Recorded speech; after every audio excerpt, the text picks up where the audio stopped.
The communication array on Kepler Station hummed with its usual background noise of galactic chatter. ZYX-441 adjusted his four-armed frame in the monitoring chair, his pale blue skin reflecting the soft glow of dozens of screens. The Velaran technician had been working the night shift for 3 cycles now, listening to the endless stream of trade reports, weather updates, and routine messages that flowed between the civilized worlds of the galaxy. Then the emergency frequency crackled to life. The signal came through broken and desperate, filled with static and the unmistakable sounds of weapons fire in the background. A voice speaking in heavily accented galactic standard pleaded for help. The mining colony of Nexus 7 was under attack. The Kroner Empire had arrived with a massive fleet and was systematically destroying everything in their path, ZYX-441 felt. His secondary heart skip a beat. The Kroner were legend among the peaceful species of the galaxy. They were conquerors who showed no mercy, slavers who turned entire civilizations into workforces for their ever-expanding empire. No one had seen them in this sector for over 50 years. Most had hoped they had moved on to terrorize some other part of the galaxy. The transmission cut out with a final scream of static. The technician immediately forwarded the message to the emergency response network. Within minutes, the signal was racing across space toward dozens of worlds, carried by quantum relays that could cross the galaxy in hours. On each world that received it, the response was the same: fear. The civilized species of the galaxy had grown soft during the long peace. They had exploration fleets and research vessels, but very few had maintained serious military forces. The message reached Earth exactly 14 hours after ZYX-441 first heard it.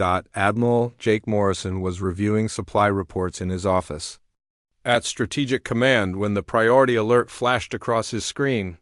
He was a tall man with graying hair and the kind of steady presence that came from 30 years of military service. Morrison had commanded everything from submarines to orbital defense platforms, but this message was unlike anything he had ever received.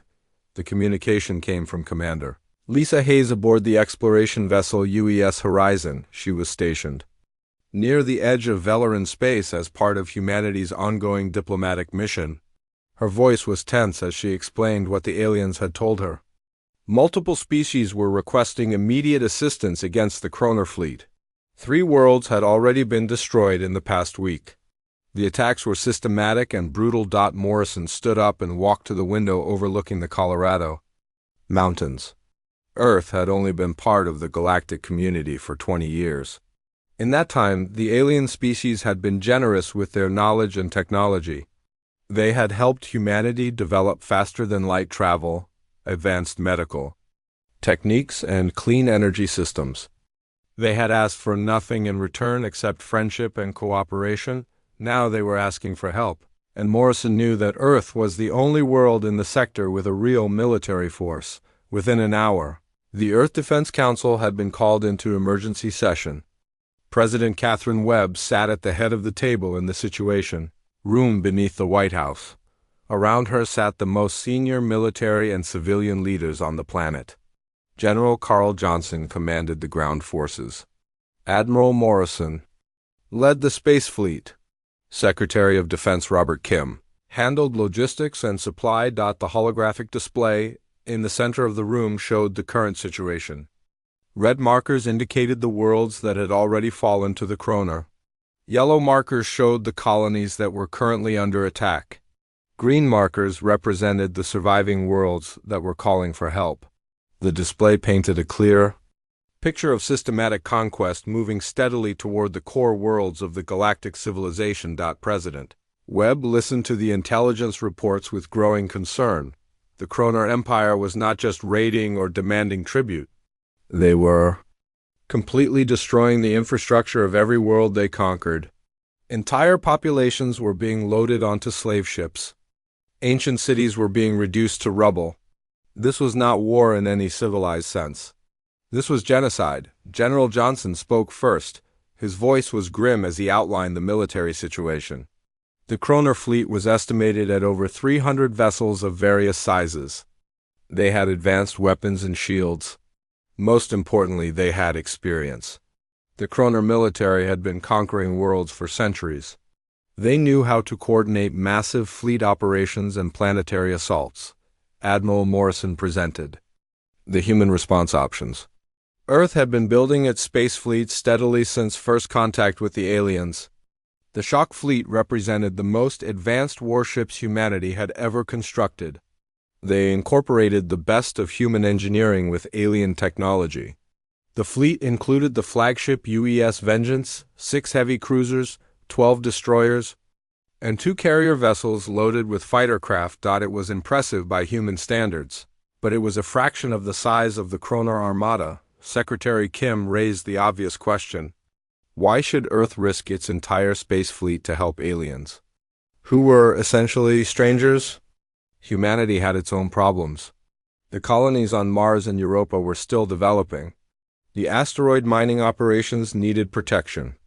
Earth itself was still recovering from the environmental damage of the previous century. The room fell silent as President Webb considered the options. She was a former senator who had built her career on careful consideration of costs and benefits. She understood the political reality that sending the fleet could result in the destruction of Earth's military capability. If the mission failed, Earth would be defenseless against any future threats, but she also understood something else. The alien species had trusted humanity enough to share their most advanced technology. They had welcomed Earth into the galactic community without reservation. They had offered friendship and cooperation when they could have easily ignored the small blue planet on the edge of known space. Now those same species were facing extinction, and Earth was the only world with the military force to help them. President Webb made her decision. The Shock Fleet would launch immediately. Every available ship would be committed to the mission. Admiral Morrison would have complete tactical authority. The mission parameters were simple: stop the Kroner advance, and protect the civilian populations of the threatened worlds. The decision was unanimous among the council members. General Johnson would coordinate with the remaining planetary defense forces. Secretary Kim would manage the logistics of the massive deployment. Admiral Morrison would lead the fleet into battle against an enemy that had never been defeated. As the meeting ended, Morrison felt the weight of responsibility settling on his shoulders. He was about to lead humanity's entire space fleet into combat against a vastly superior enemy. The odds of success were slim at best. But he also felt something else: pride. Earth was about to prove that it belonged in the galactic community, not just as a junior partner, but as a defender of civilization itself. The Shock Fleet would launch at dawn. The Luna shipyards buzzed with activity as the first light of Earth's sun crested over the lunar horizon. Chief Engineer Pete Davis stood on the observation deck of the main construction facility, watching hundreds of technicians make final preparations. On the ships of the Shock Fleet, the massive vessels hung in their berths like sleeping giants, their hulls gleaming with the special alloy that had been developed using both human metallurgy and alien crystal technology. Pete had been working on these ships for 5 years.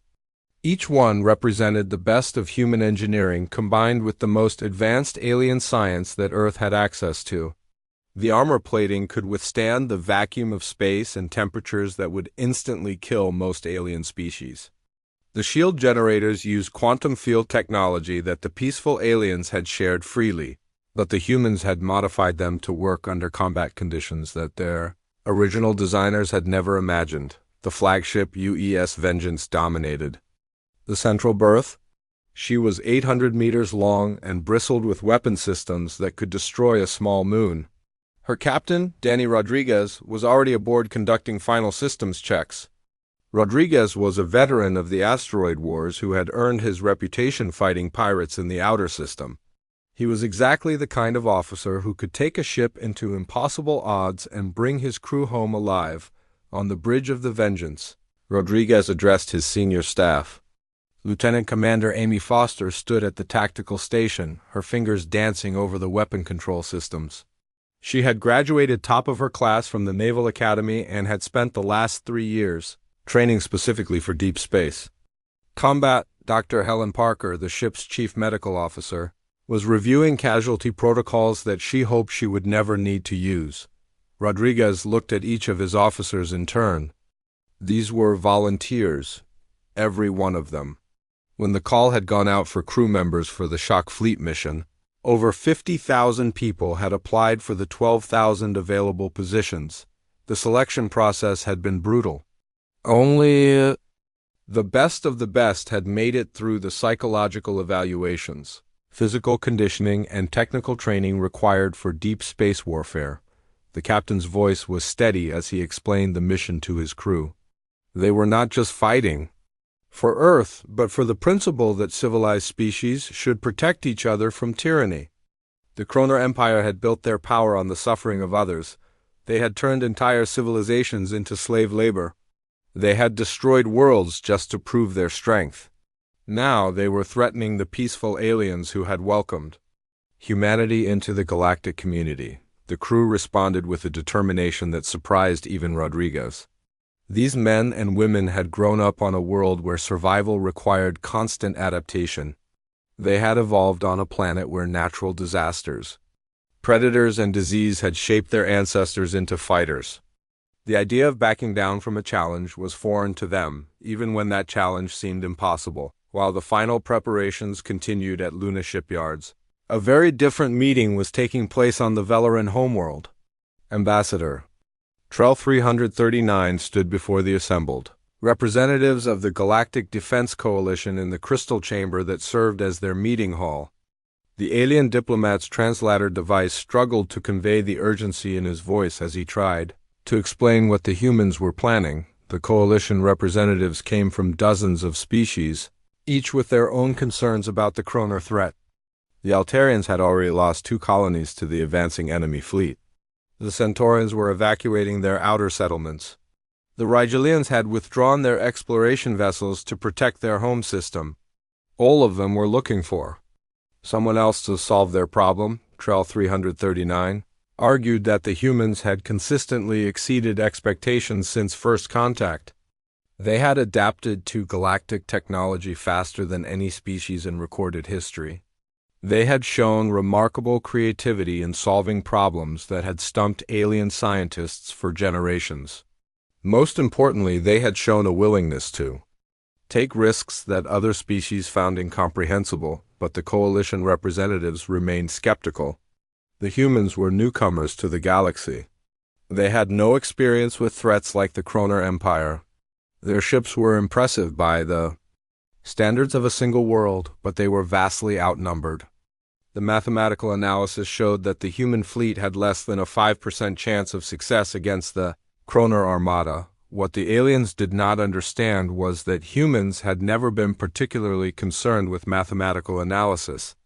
When it came to doing what they thought was right back at Luna shipyards, the final ships of the Shock Fleet were being loaded with supplies and ammunition.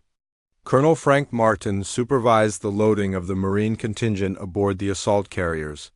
His troops were equipped with powered armor that could function in any environment, and weapons that could punch through the hulls of enemy ships. They were trained for boarding actions and planetary assaults against enemies who had never faced humans in close combat. Commander Nancy Brooks was running final checks on the fighter squadrons. Her pilots were the best that Earth had to offer, men and women who could fly in formation at speeds that would crush the bones of most alien species.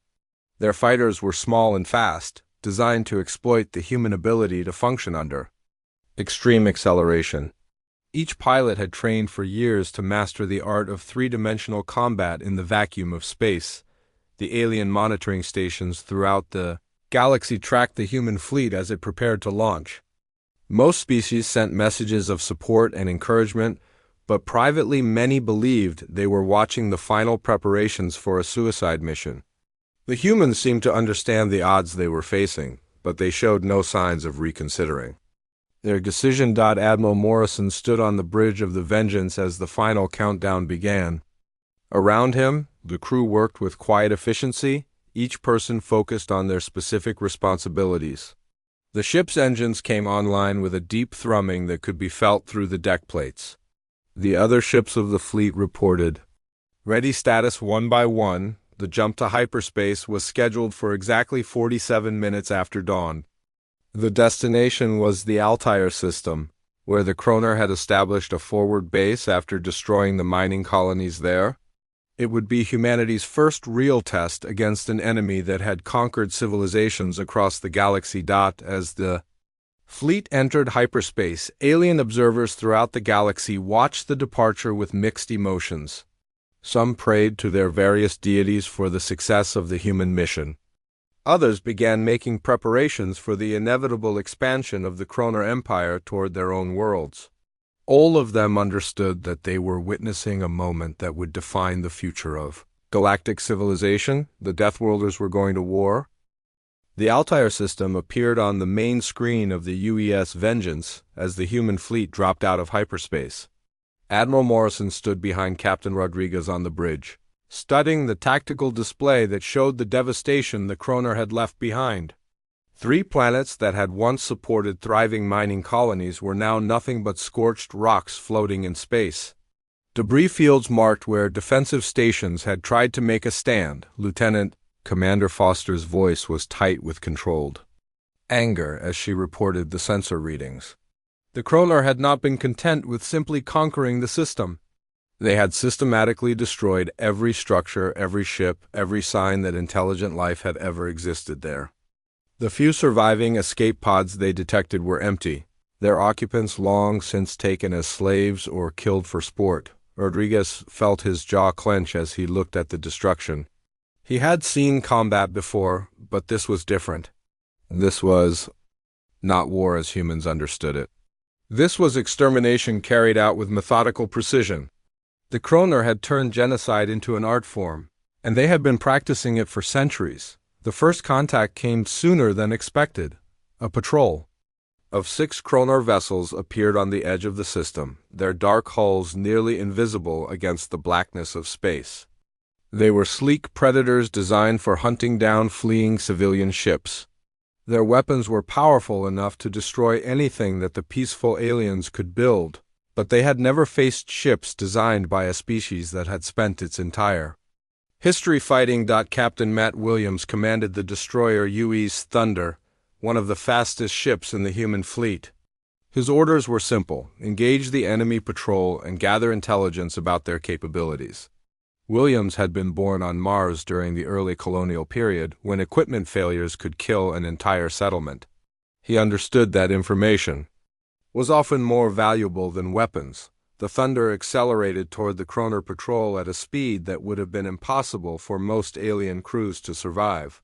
The human crew barely felt the crushing force that would have liquefied the bones of their enemies.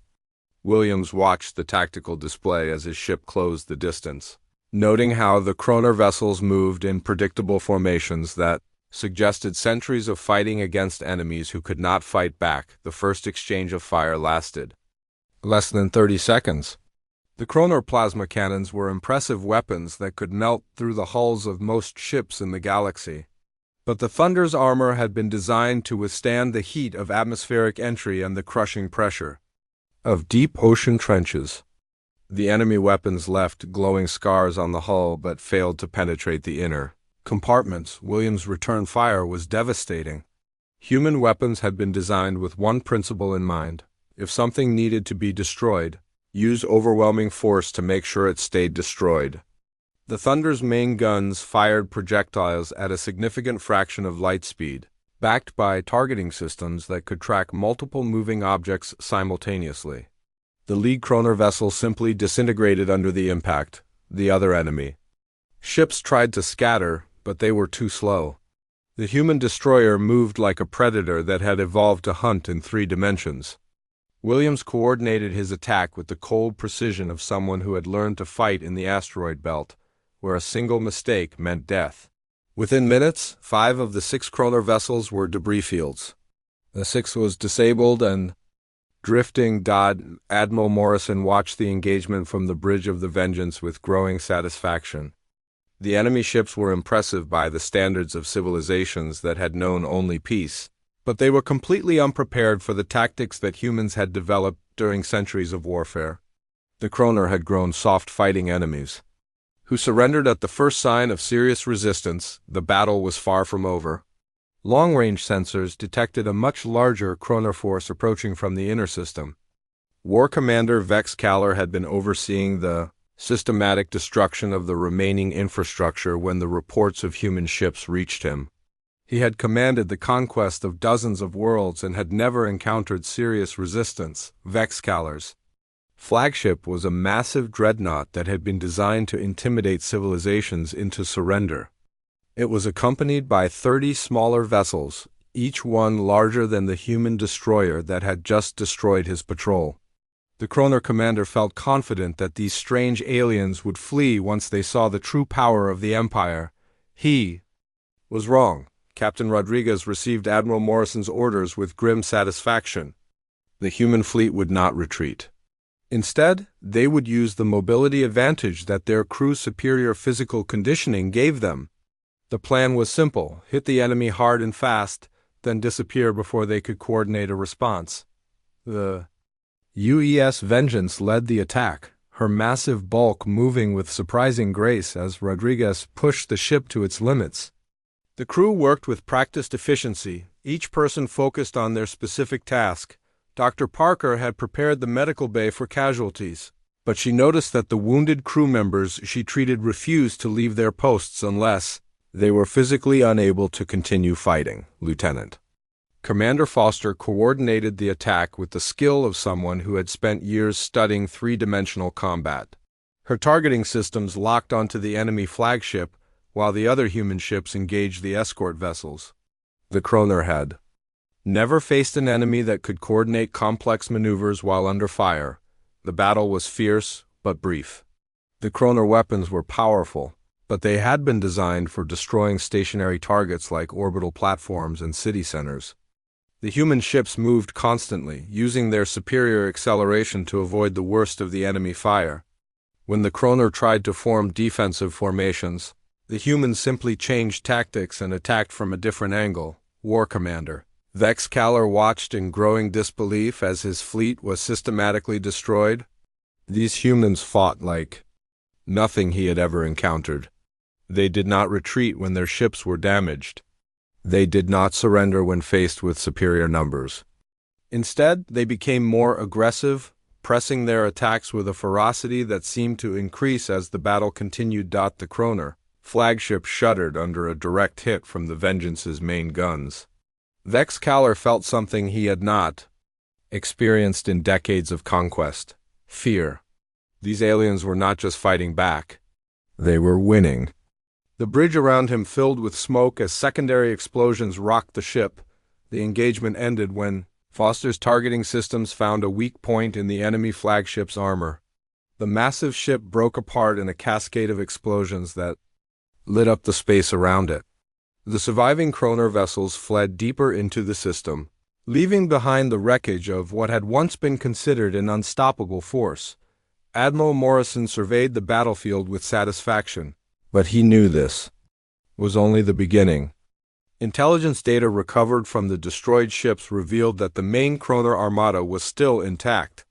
Over 200 vessels were advancing toward the core worlds of the galactic civilization. The human fleet had won the first battle, but the war was far from over. The news of the human victory at Altair spread through the galactic communication networks faster than any military intelligence report in recorded history. On the peaceful world of Rigel Prime, citizens gathered in public squares to watch the footage that had been transmitted by automated monitoring stations. The images showed human ships continuing to fight even after sustaining damage that would have forced any other species to abandon their vessels immediately. On Centauri Beta, the governing council called an emergency session to discuss what they had witnessed. The humans had not just defeated a Kroner patrol force. They had done it with a level of tactical coordination and raw aggression that seemed impossible for any civilized species. The term Deathworlder began to take on new meaning. Across the galaxy, it no longer just described the inhabitants of a dangerous planet. It described warriors who embraced risk and violence in ways that other species found both terrifying and inspiring. The Kroner Empire's response was swift and decisive. Supreme Admiral Kethsor received the reports of the defeat while reviewing invasion plans aboard his flagship in the Vega system. He was a veteran of countless campaigns who had personally overseen the destruction of 17 different civilizations. The idea that a handful of ships from an unknown world could threaten the Empire was ridiculous to him. Kets or immediately dispatched the Devastator fleet, an elite formation of 60 ships that had been designed specifically for crushing organized resistance. These were not patrol vessels or occupation forces. They were the instruments of terror that the Kroner used when they encountered enemies who refused to surrender. The ships carried weapons that could crack the crust of a planet and defensive systems that had never been penetrated by any enemy. The Devastator fleet was commanded by battle leader Zexmore, a Kroner officer who had built his reputation on creative brutality. His ships carried siege weapons that could destroy entire cities from orbit and boarding pods filled with Kroner shock troops who took pleasure in hand-to-hand combat. Zexmore had never met an enemy that could match the Kroner in close quarters. Fighting, Captain Rodriguez stood on the bridge of the Vengeance as the human fleet prepared for the next phase of their campaign. The intelligence data they had recovered from the destroyed Kroner ships painted a clear picture of the enemy's strategy. The Kroner were not just conquering worlds. They were systematically destroying the infrastructure of galactic civilization. Trade routes were being cut. Communication networks were being targeted. The peaceful aliens were being isolated and picked off one by one. Admiral Morrison had developed a new strategy based on the lessons learned from the first engagement. The human fleet would not try to match the Kroner in direct confrontation. Instead, they would use their superior mobility and the ability of their crews to function under extreme stress to launch a series of hit-and-run attacks. The goal was to disrupt the enemy's advance and force them to divide their forces. The first target was a Kroner supply convoy moving through the Procyon system. Commander Nancy Brooks led the fighter attack, her squadrons approaching the enemy ships from multiple directions simultaneously. The Kroner had never faced fighters that could maneuver at the accelerations that human pilots could survive. Lieutenant Steve Carter rolled his fighter through a series of turns that would have killed most alien pilots, lining up a perfect shot on the lead transport vessel. The attack was devastating. The Kroner convoy had been defended by ships designed to fight. Large vessels, not swarms of small fighters moving at impossible speeds. Within minutes, the entire convoy was destroyed or disabled. The supplies that were meant to support the next phase of the Kroner advance were now floating debris in space. Lieutenant Rachel Green led her squadron in a follow-up attack on the convoy's escort vessels. Her pilots moved with the precision of a hunting pack, coordinating their attacks through hand signals and shared instincts that had been honed by years of training. The Kroner crews watched in horror as their ships were systematically destroyed by enemies who seemed to appear from nowhere and disappear just as quickly. The pattern repeated itself across a dozen different systems. Human forces would appear without warning, strike at crucial targets, and vanish before the Kroner could mount an effective response. Supply lines were cut. Communication relays were destroyed. Forward bases were reduced to rubble. The methodical advance of the Kroner Empire began to slow as they were forced to divert resources to protect their extended supply lines. Supreme Admiral Kethsor watched the reports with growing frustration. These humans were not fighting like any enemy he had ever encountered. They did not try to hold territory or protect specific locations. Instead, they struck wherever the Kroner were weakest and disappeared before reinforcements could arrive. It was a strategy that required crews who could make split-second decisions under extreme pressure. The campaign reached its climax in the Sigma Draconis system, where the main Kroner armada finally cornered the human fleet. Kethsor had assembled over 200 ships in a massive formation designed to overwhelm any possible resistance. The human fleet was outnumbered 5-1, facing odds that would have been considered hopeless by any rational military analysis. Admiral Morrison studied the tactical display with the calm focus of someone who had spent his entire career preparing for exactly this kind of situation. The Kroner had made the mistake of assuming that humans would fight like every other species they had encountered. They had formed their ships into the rigid formations that had worked against civilizations that valued the lives of their crews above military objectives. The humans had a different approach to warfare. They had evolved on a world where survival required constant adaptation and the willingness to take risks that other species would consider suicidal. Morrison's battle plan exploited every advantage that human crews had over their enemies. The ships would operate independently, using their superior acceleration and the ability of their crews to function under crushing gravitational forces. Captain Rodriguez received his orders with the grim satisfaction of a professional soldier. Facing impossible odds, the Vengeance would lead the main attack against the center of the Kroner formation. The other ships would strike at the flanks simultaneously, forcing the enemy to divide their fire. It was a plan that required split-second timing and crews who could execute complex maneuvers. While under heavy fire, the battle began with a coordinated assault that caught the Kroner completely off guard. The human ships moved through the enemy, formation like sharks attacking a school of fish, striking at weak points and disappearing before the Kroner could respond effectively. The rigid formations that had served the Empire for centuries became death traps as human crews exploited every gap in their defenses. The engagement lasted for 6 hours, and would later be remembered as the moment when the galaxy learned that the Deathworlders from Earth were not just another species to be conquered. They were the defenders that civilization had been waiting for.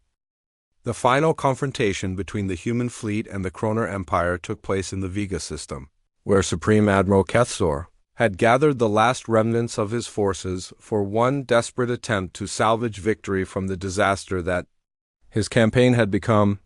His massive dreadnought hung in space like a wounded predator, surrounded by the 40 ships that remained from what had once been the most feared military force in the galaxy. Kethzor stood on his command bridge, studying the tactical display that showed the approaching human fleet. He still could not believe that these primitive aliens had managed to destroy over half of his armada. The Kroner Empire had conquered civilizations that had existed for thousands of years. They had crushed species that possessed technology far beyond what these humans should have been capable of building, but the evidence was undeniable. System after system had fallen to the human advance. Supply convoys had been destroyed. Forward bases had been reduced to rubble. The methodical conquest that had taken the Kroner decades to plan had been shattered in a matter of weeks by an enemy that refused to follow the accepted rules of galactic warfare. Admiral Morrison stood on the bridge of the UES Vengeance as his fleet approached the final battle. The human ships showed the scars of their campaign across the galaxy. Hull plating had been melted by plasma fire. Weapon systems had been repaired with spare parts cannibalized from destroyed enemy vessels. But the crews were more determined than ever. They had seen what the Kroner did to the civilizations they conquered, and they understood that this battle would determine the future of the galaxy. The engagement began when Kroner forces targeted a group of civilian evacuation ships that were fleeing from a nearby colony. The attack was deliberate and calculated, designed to force the humans to break formation and expose themselves to concentrated fire. Kethzor had studied the intelligence reports about human behavior and believed he had found their weakness. These aliens seemed to value the lives of non-combatants above military objectives. He was right about human priorities. But he had completely misunderstood what that meant in terms of combat effectiveness.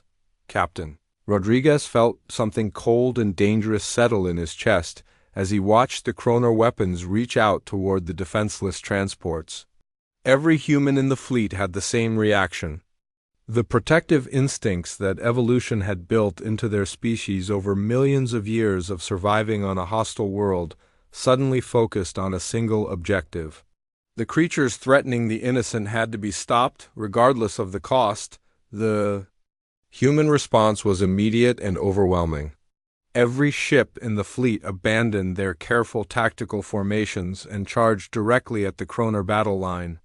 It was exactly the kind of reckless attack that military doctrine said would result in their complete destruction.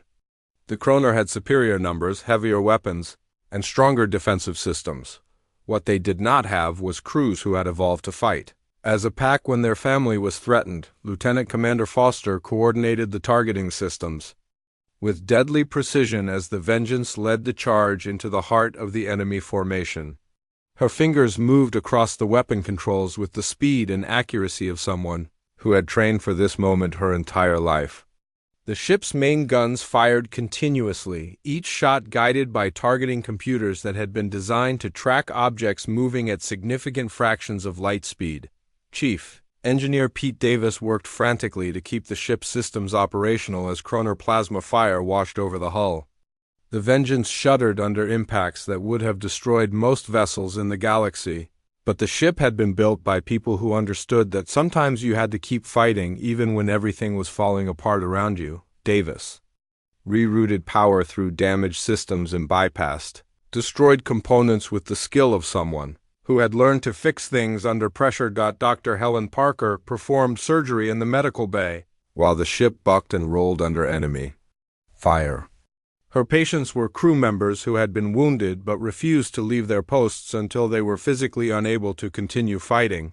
She had never seen anything like the determination these people showed to protect others, even at the cost of their own lives. The battle raged for hours as the human fleet carved its way through the chronoformation like a blade through flesh. Individual ships found themselves outnumbered 10-1, but they continued fighting with a ferocity that the enemy had never encountered. Captain Susan Clark's destroyer lost half its weapon systems, but continued to engage enemy vessels at point-blank range. Captain Matt Williams coordinated his damaged ship's final attack even as his bridge filled with smoke from failing systems. The end came when Foster succeeded in disabling the targeting systems on the Kroner flagship, the massive dreadnought that had been the symbol of imperial power for decades suddenly found itself defenseless against the concentrated fire of the remaining human ships. Kethzor watched in disbelief as his vessel began to break apart around him, the invincible weapon of conquest reduced to scrap metal by aliens who should have been begging for mercy. The surrender of the remaining Kroner forces marked the end of an empire that had terrorized the galaxy for centuries. The news spread through the galactic communication networks with the speed of quantum transmissions, reaching every civilized world within hours. On dozens of planets, alien populations celebrated the defeat of an enemy they had thought was unstoppable. Ambassador Trell 339 stood before the Galactic Council in the Crystal Chamber where decisions affecting billions of lives were made.